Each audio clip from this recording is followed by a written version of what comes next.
All right, friends, welcome back. And today we will be discussing international sport, which is chapter 9 in textbook for those who are following along at home.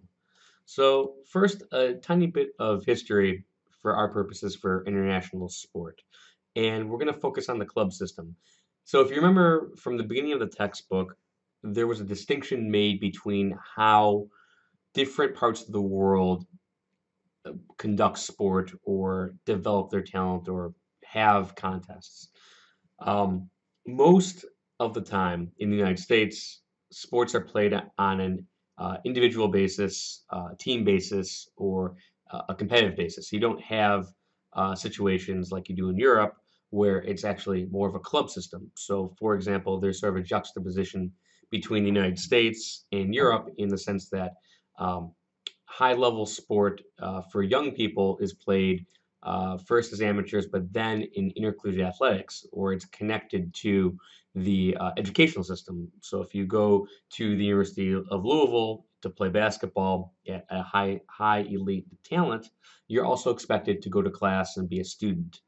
However, from the club system's perspective, there is no link between academia or academics and athletic development. Instead, it's more founded on the providing social services and community-based services to the area where the club resides. So, for example, you have here Manchester United. They've got, of course, we all know about the professional team that plays in the British Premiership League, the Barclays League, but there's lower tier clubs. There's youth clubs. So um, it could be that someone who wants to play soccer will start in the 10 and under junior team for Manchester United, and then they're recruited into these academies or these as a farm system, and then as they progress and get older, hopefully they get promoted to the 14 and under, and then 17 and under teams, ultimately, hopefully getting a shot at the big time club, Manchester United, that does play in the British Premiership.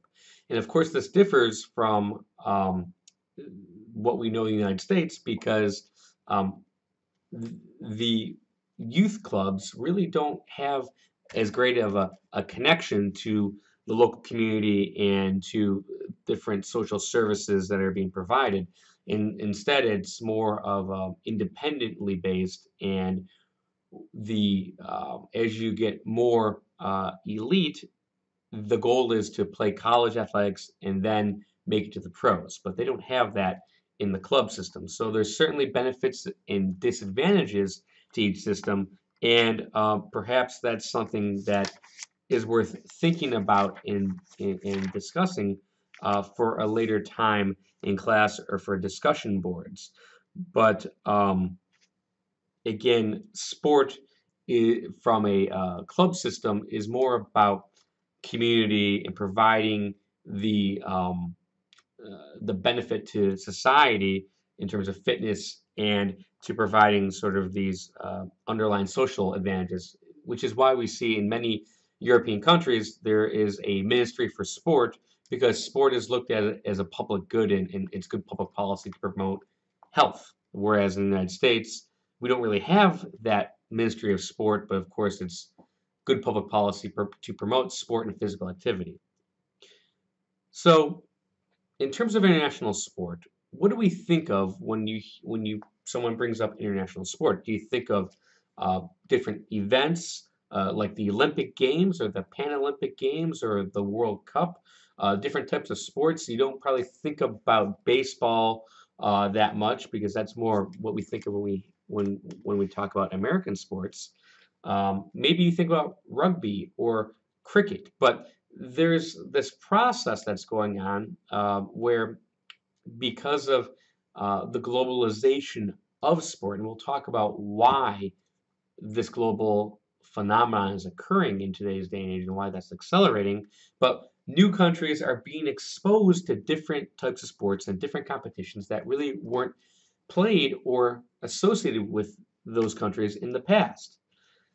So to capitalize on this, we're seeing North American sports leagues like Major League Baseball, like the National Basketball Association, like the National Football League, trying to extend their reach and extend their brand across the globe. And you have to ask yourself, well, really, what is going on? What is driving this new expansion, this globalization? And globalization is not Americanization, no. It's more the process by which um, different sports are being exported to different regions of the world to gain the appeal of the people that reside in those places. So the process of globalization is in part also designed to appeal to these new potential markets in the developing world or emerging markets like in China, like in parts of Europe, like in South America and Central America, etc. So what is really driving this globalization in the push for these different leagues to expand? Well, one of the major drivers is advances in technology. And what we mean by that is computers, satellite television, things like sling television, services that are being offered that allow the delivering of sport-based content to people across the world that do not need to depend on traditional television broadcasts through cable or over-the-air television. And one of the devices that's really revolutionized this is cell phones, mobile devices such as iPads and tablets, and even virtual reality systems. So all of these advances in technology have allowed the opportunity for markets that would not traditionally have access to this content to now be part of that international viewership. So, for example, just with the 2014 World Cup of Soccer, um, it reached 3.2 billion viewers over the duration of the tournament, according to FIFA. With 280 billion, it's tuning in to watch online or through a. I'm sorry, that should be 280 million. My apologies. 280 million watching online or tuning in through a mobile device, and you compare that with um, just the 2012 Super Bowl. Uh, which had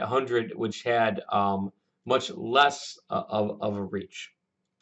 So with this reach of technology, this has allowed new sponsors to be attracted to this international marketplace, whether it's financial services or it's retailers, but they see the global appeal of sport and they see what the North American sports have been doing in order to tap into these new markets, and these sponsors want to cash in on that as well.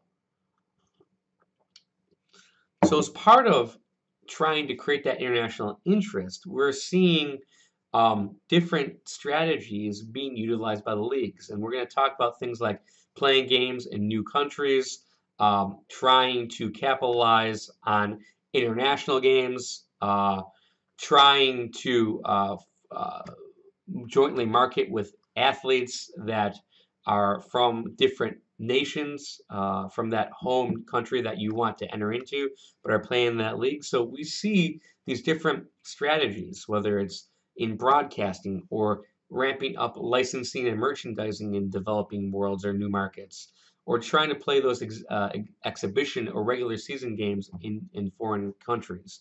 And then as a general sort of thought, trying to cultivate participation from a mass participation point of view by different grassroots efforts and trying to trumpet the benefits of physical activity and playing that sport.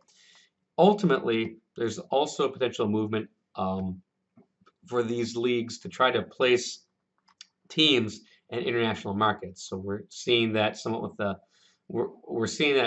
with talk of the National Football League trying to put a team in London at some point in the future, but we'll see what happens with that. But we'll start with licensing and merchandising. Um, So sports leagues have been trying to promote their brand by selling branded merchandise globally, usually through their internet portal. So, for example, um, the National Basketball Association is trying to capitalize in the popularity of basketball in China, which which we'll mention shortly, was helped to be catapulted by the fame of now retired basketball player Yao Ming, who um, who was came from China and now is back in China running his own basketball league. But you see in the picture, the Golden State Warriors are wearing NBA China branded uniforms in promotion of a game that they played in China. So this merchandise that's branded with both the NBA and team logos, but also catering specifically to that nation that they're seeking to enter into, is helping to build popularity and to help the people who reside in that nation to identify and associate with their favorite teams. And this helps to drive the appeal and the interest in basketball or the National Basketball Association by using these branded logos as a promotional vehicle. The second aspect is that teams are using these international games as a strategy to be brand ambassadors and grow the popularity of their games. So, since 1986, the National Football League has played exhibition games outside the United States, and now over the last few years, the National Football League has also played regular season games abroad. So, not only do we have London as a spot that's being played um, by as a spot where games are being played for the National Football League. The NFL has rotated teams in and out of London as a way to grow the popularity of football there, American football. But also the NFL has been playing games in Mexico City. So recently we had the Texans and the Raiders play in the Mexico game. Of course, Major League Baseball it has a focus on Japan, and now in 2014 they opened the regular season in Australia, and the NBA is trying to grow their brand all over the place, and they've been very successful. We also have, as I said, leagues are leveraging their international players to grow the appeal of their respective sports within that foreign player's home country. And this is done to try to decrease the barriers by which international players might face in order to play um, professional basketball or professional sports in the United North American leagues. So we've seen sort of a synergy between these leagues promoting their international players, but then also working by utilizing advances in broadcast uh, television or different sorts of media, whether it's internet or satellite or other social media, to try to drive the popularity of their athletes and then in turn leverage that into popularity for their league. So we see on the first picture, Yao Ming, he became very famous and beloved internationally. But then the NBA now, years later, has leveraged that popularity into playing games and growing the brand of the NBA in China, even opening an NBA China office. Um, there's also the approach of using tourism and programs to grow the popularity of different sports and leagues. So, sort of, it's blending sports and tourism and sort of trumpeting the economic benefits, economic gains, and social benefits for the community and generating uh, revenues through this tourism. So it's as the barriers have been removed from international travel and it's become easier, we're seeing an uptick in international travel for these games. So different types of sport tourism exist, whether it's someone who is leaving their country to go participate in a sports activity like maybe a marathon or a triathlon, or maybe viewing a sports activity like a regional a regional game uh, like the Confederations Cup or the Pan Olympic Games, um, or the or there's just many different activities when we're not even talking about the sports leagues. Or it could be that you're traveling to visit a stadium venue or a museum or a Hall of Fame. So it could be that um, someone from Europe could travel to the United States to look at Wrigley Field and to look at Fenway Park, etc. It's also that different individuals could go and volunteer at events. So at my last institution, the University of Louisville, we actually had students and faculty who traveled to volunteer to participate as sort of unpaid workers for a regional Paralympic Games event. And so this has kind of become a niche in cottage industry. And then finally, we have this area that's emerging called grassroots programs, sort of encapsulating in the notion that um, the goal is to increase people's participation in sport.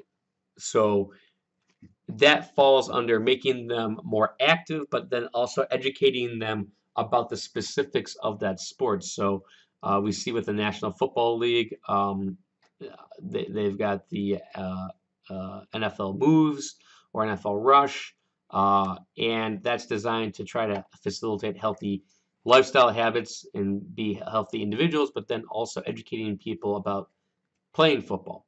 And then there's also Sport for All, which is an initiative that is trying to drive the long-term popularity and interest of different sports and physical activity by trying to promote the mass participation in sports without any sort of discrimination. And this is sort of developed as there's been a movement started within the United Nations to establish sport and physical activity as a human right and a key component of a healthy lifestyle.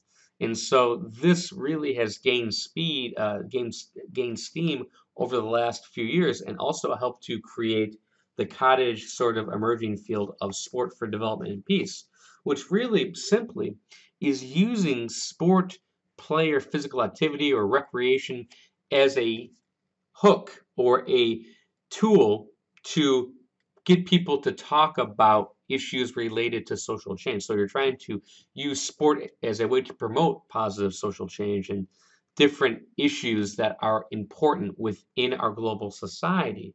So we see sport being used in some ways as a way or a vehicle to get people who might have differences between the two of them and to try to resolve those differences through conflict resolution. So there is a program called Football for Peace, and you see a picture of that right there, that uses soccer as a way to get several different groups that have hostilities or are undergoing some sort of conflict, get them on the field and to try to break those barriers down. Um, Sport for Development and Peace, and specifically Football for Peace, has been used successfully to help to break down differences between Palestinians and Israelis.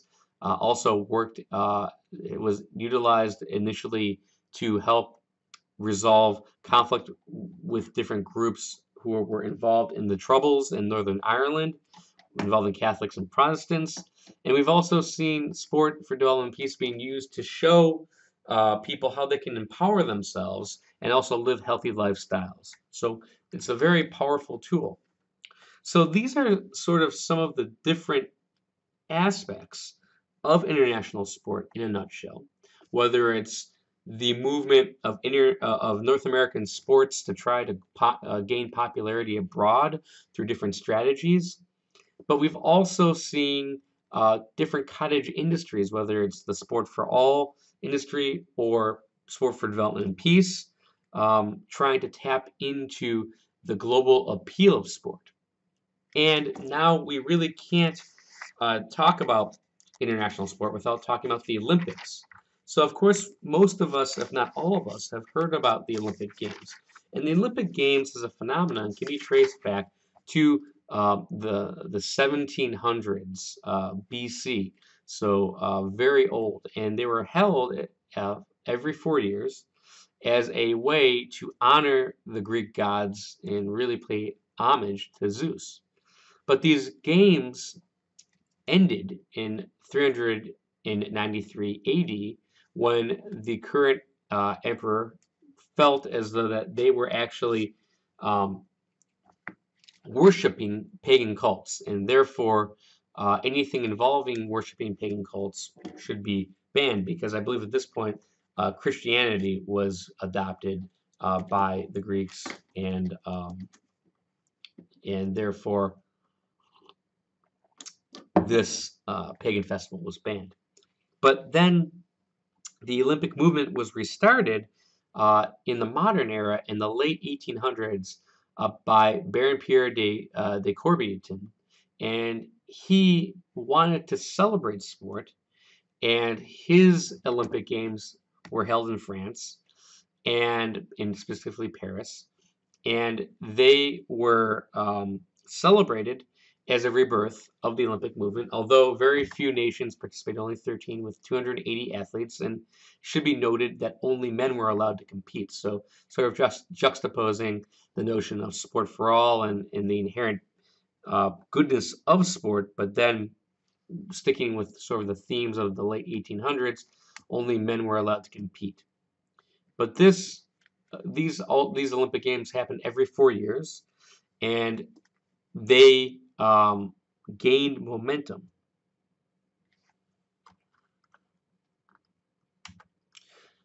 Now, we should also mention that the modern Olympics, sort of this birth of commercialism and Olympism, owed its beginnings to the Olympics in Barcelona, where it featured the Dream Team. But actually, I should probably start off a little bit earlier and say that the 1984 Olympic Games in Los Angeles was where the seeds of commercialism were really sown, and corporation and marking sort of the marrying between the Olympic ideals and in corporatism, because the Los Angeles Games were the first games where a substantial profit was generated by the hosts of the games, the Los Angeles Olympic Committee, and it was a $200 million profit because of certain strategies employed by this Los Angeles Olympic Committee. These Olympic Games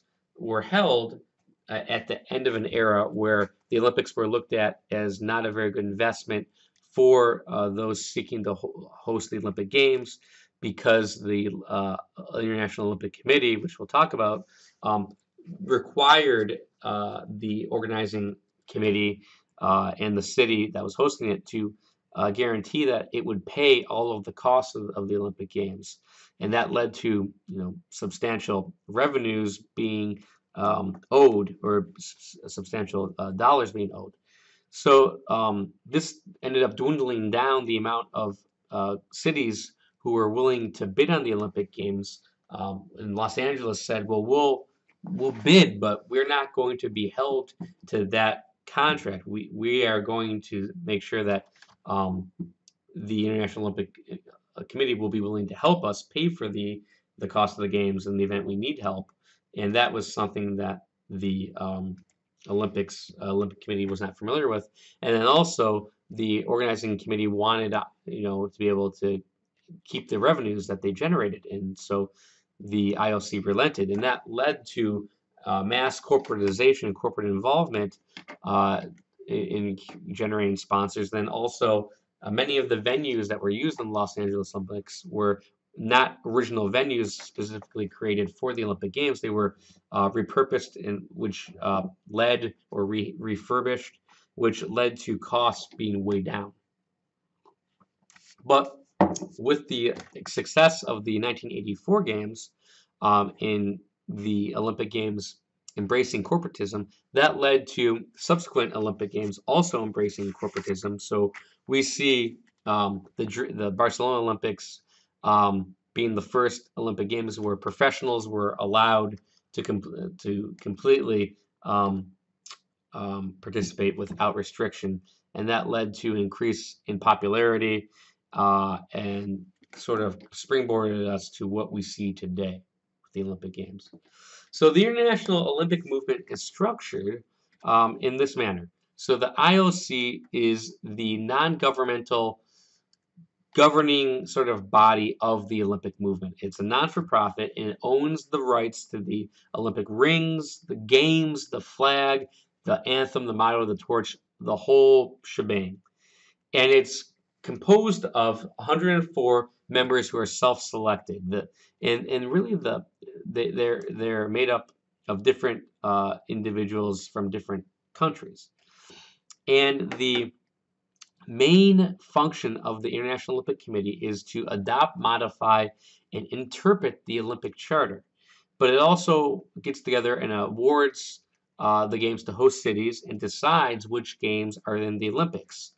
So the International Olympic Committee is sort of like the Congress of or the government.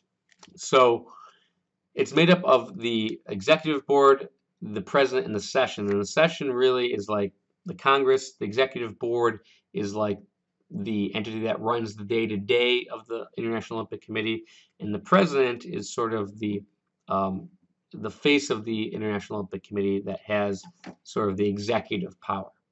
And this entity runs the Olympic Committee and sets policy.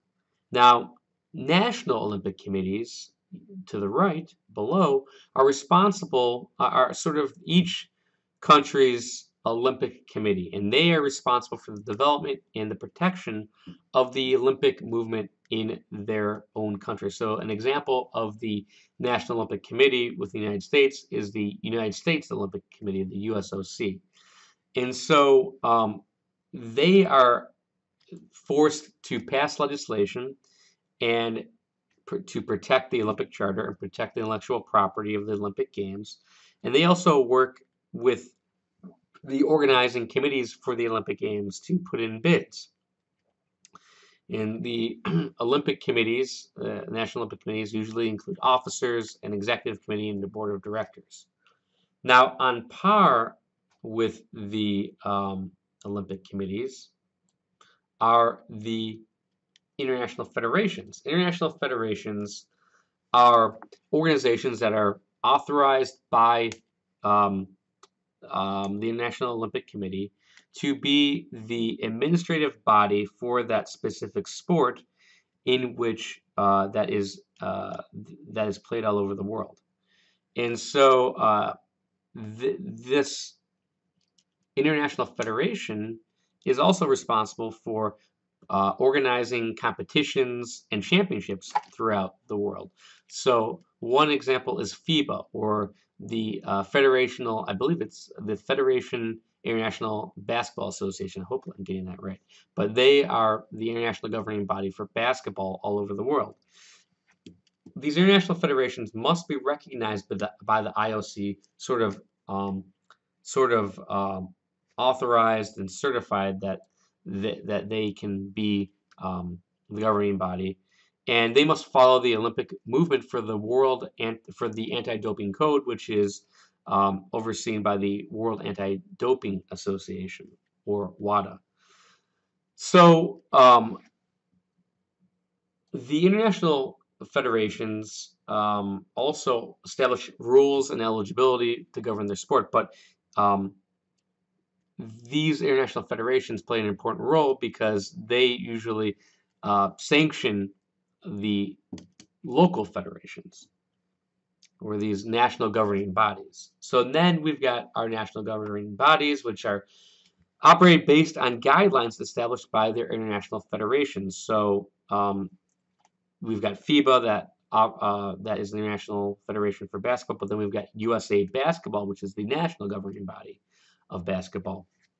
So national governing bodies, they approve and sanction competitions for that nation, and that are going to be open to athletes in that country, and they also set the national policies and eligibility standards to participate in those national sports. So with hockey, we've got USA Hockey.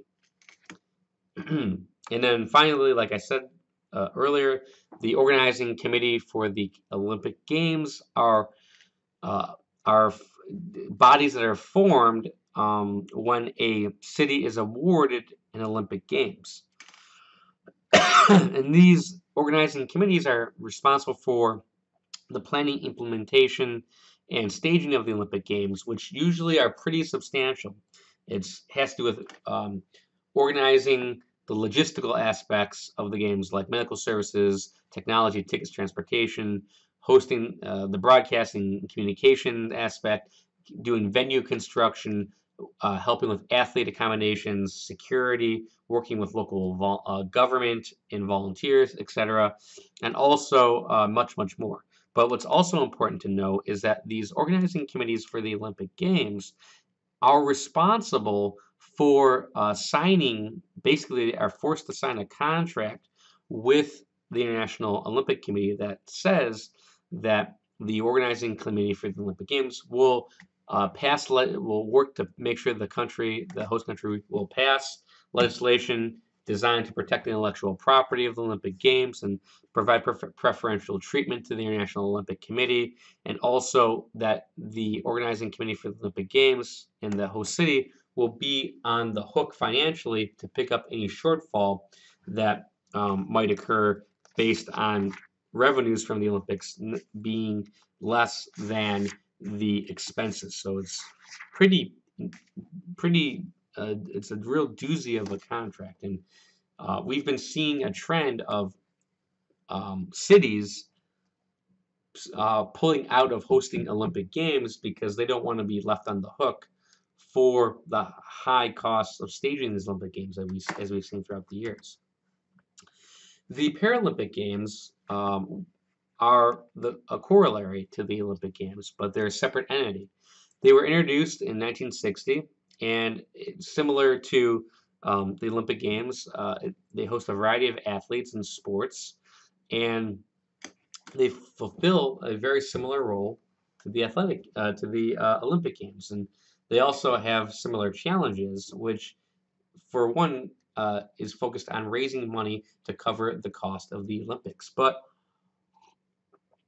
although the Paralympic Games are not covered by the IOC, they usually are held. The host city who wins the Olympic Games bid also is going to be hosting the Paralympic Games, and we've seen a movement and a commitment by broadcast entities like NBC to broadcast not just the Olympic Games but also the Paralympic Games, which is fantastic. So how are host cities chosen? Well, host cities are chosen traditionally by bidding, and the bid is required, has three requirements for the IOC. They must prove that they are large enough to be able to host it, and they must prove that they will be able to convince the local residents, if necessary, to cover the costs of putting on the games. And then the city needs to be able to show that they can maintain a high positive image. So these are, in today's climate, are pretty steep requirements. And also there's a financial aspect. So before you can even get into consideration, the host city must put in a $150,000 non-refundable bid. So why would a city or a country want to host an Olympic Games? Well, if you've watched any of the other lectures or read the textbook, you will know that there's this notion that hosting mega events or having a stadium in your city is going to have inherent positive impacts. So we kind of have the good, the bad, and the ugly for this economic impact. So the perceived benefits of hosting mega events like the Olympic Games are that it's going to encourage investment in improving the transportation and infrastructure of the host city in the region. So that was one of the benefits that was trumpeted by the Beijing Olympics and by the Athens Olympics, that the hosting of the Olympic Games forced the city to improve its transportation infrastructure. Um, of course, hosting the Olympic Games is going to lead to a huge amount of foreign visitors and travel coming in to watch the games. And then people believe there's this argument that hosting the Olympic Games increases the prestige of your city and puts you as on the map as an international city. There's also an argument that hosting the Olympics leads to job creation, although that claim is a bit dubious, along with the claim of higher economic growth, because, of course, these benefits must be balanced with the costs, and the costs are associated with building the infrastructure and foregoing sort of the opportunities that the money that is going to be used to build these new venues could have been used for other things like education or healthcare or law enforcement. So these opportunity costs really bite into the perceived benefits of hosting the Olympics. Um, Also, the question becomes is, well, how will these facilities be used in the future? It's great that you're building all these new stadia for the Olympic Games, but will they be utilized by the city in the future, or are these just one-off stadias that are going to be an eyesore on the community because they'll be put in disarray and that the city won't be able to afford to maintain them? So this is really an issue. And then finally, the disruption of the nation's affairs and economy that will take place during the event.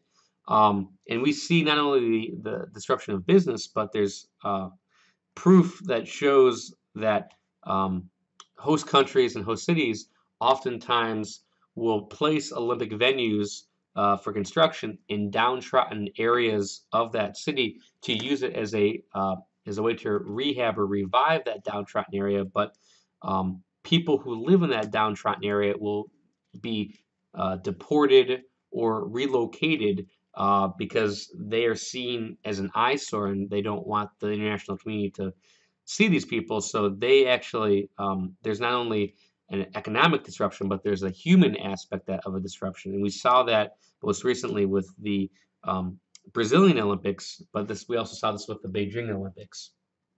So the the negative impacts are also something worth considering. So now we're going to kind of show a couple of examples. So we've got the good, again, we've got the good, the bad, and the ugly. So we've got the good here, which is in Beijing. So here you've got a picture of the Cube Arena, which is where swimming and diving took place during the 2008 Olympics. And you can see that right now, right here, they're staging the Olympics. And then today, that Olympic venue was turned into a water park. And that water park allegedly also offers low-cost entry to people of need, people who might have a disability or might be from lower social classes, but it's been repurposed. So it wasn't just used as a pool and then not new, it was not no longer at a function, but it became a resource for the community. Now we've got the bad. So Athens 2014, you can see the softball field right here that was used for the Olympic Games, but now today it's in complete disrepair.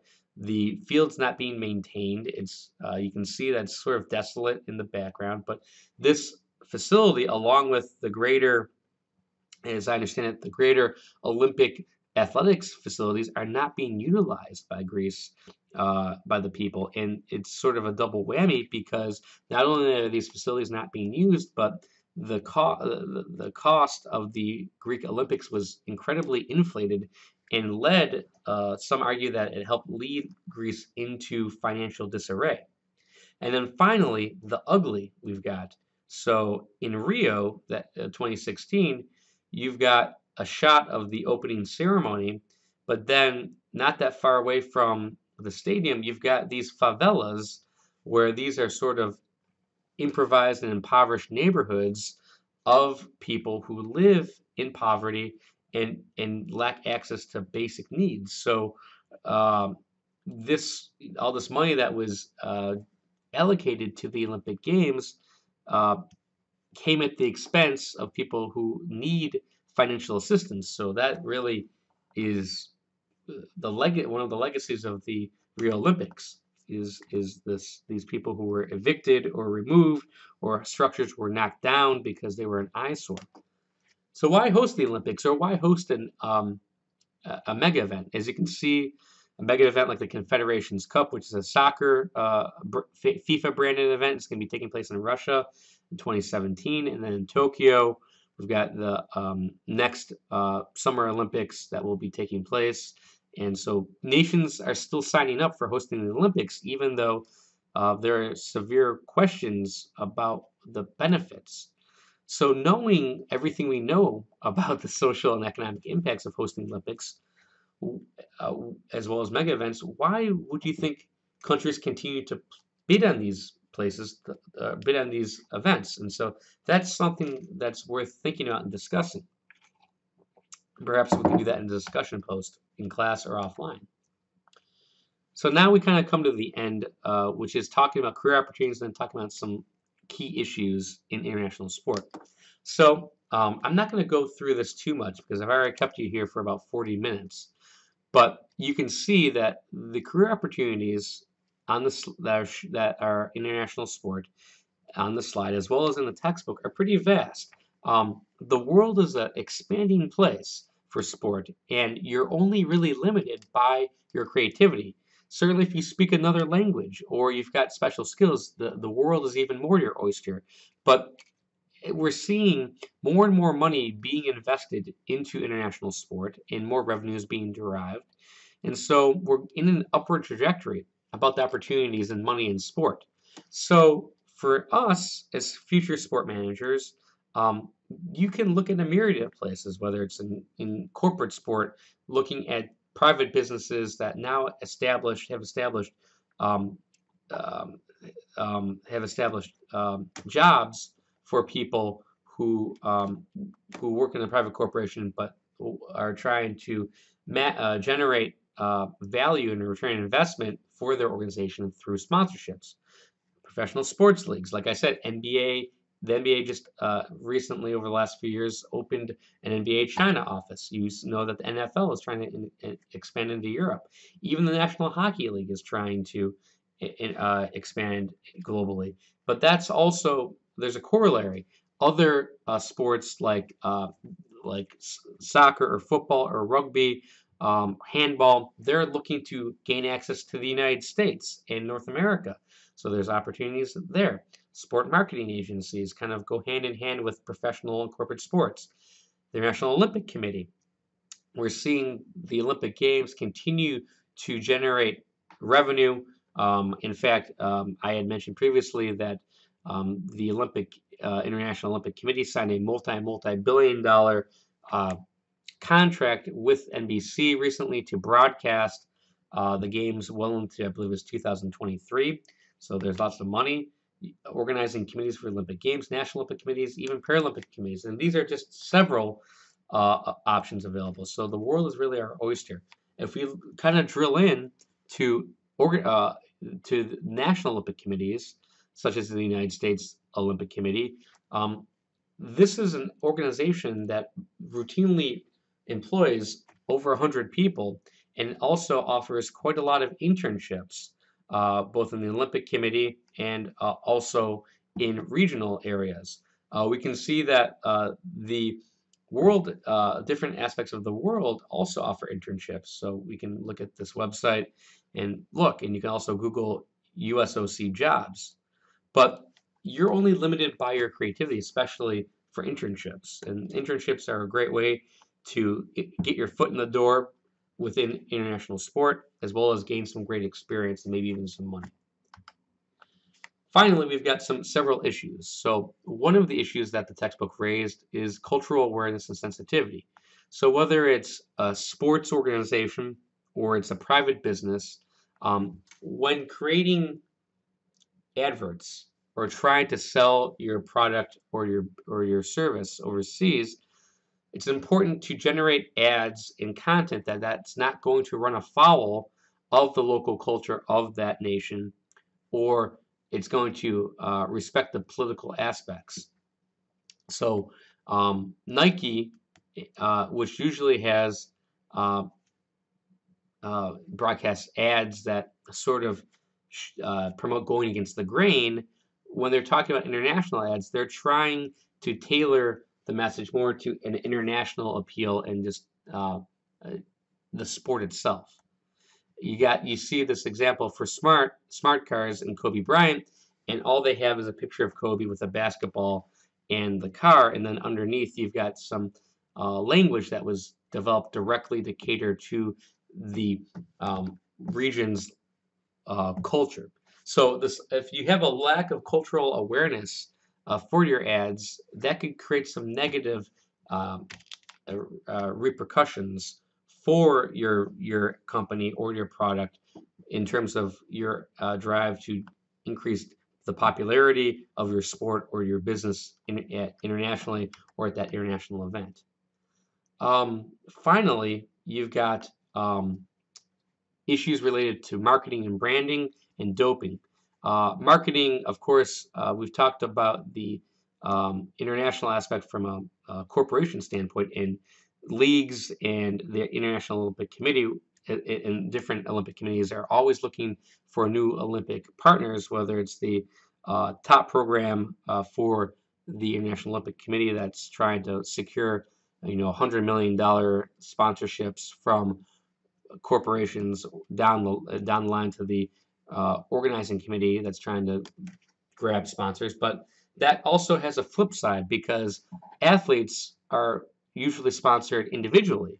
But according to a more recent rule that was put into place by the International Olympic Committee, known as Rule 40, these individual athletes cannot post on social media or put into do anything to promote their own sponsors during the Olympic Games, and there's usually a window, a few X amounts of days before the Olympic Games starts, then X amount of games after the Olympics starts. And this really sparked controversy within the international community because it seemed unfair to promote sponsors that are benefiting the Olympic Committee's pockets, but not to do the same for the athletes. So over time, Rule 40 has been relaxed somewhat.